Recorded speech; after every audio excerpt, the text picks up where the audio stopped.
तर राहुल गांधी यांचा संसद मार्ग पोलीस स्थानकाबाहेर ठिय्या आहे। डीसीपीं सोबत त्यांनी चर्चा केली। आतमध्ये सुद्धा डीसीपीं सोबत चर्चा झालेली होती। पॅलेट गनमुळे जखमी झालेला विद्यार्थी राहुल गांधींसोबत आहे।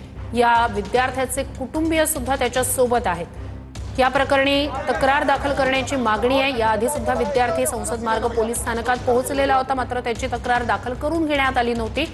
आता जोपर्यंत या प्रकरणी गुन्हा दाखल होत नाही तोपर्यंत इथून हलणार नाही असं म्हणत राहुल गांधी यांनी ठिय्या दिल्याचं आपण पाहतोय। संसद मार्ग पोलीस स्थानकाबाहेरची दृश्य आक्रमक झालेली आहेत। राहुल गांधी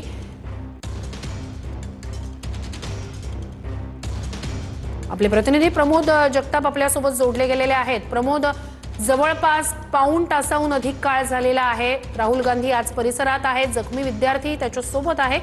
काय नेमकं राहुल गांधींचं म्हणणं आहे?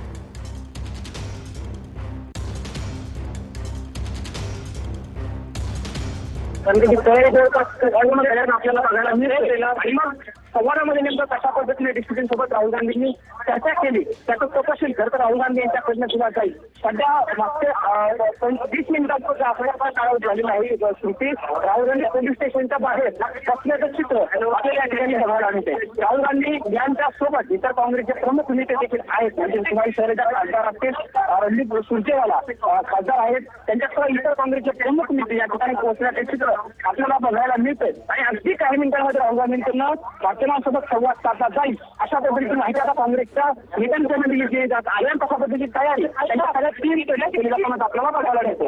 डीसीपीं सोबत चर्चा काय झाली, गुन्हा दाखल करून घेण्याची प्रमुख मागणी आहे, कारण राहुल गांधी स्पष्ट या भूमिकेवरती आहेत।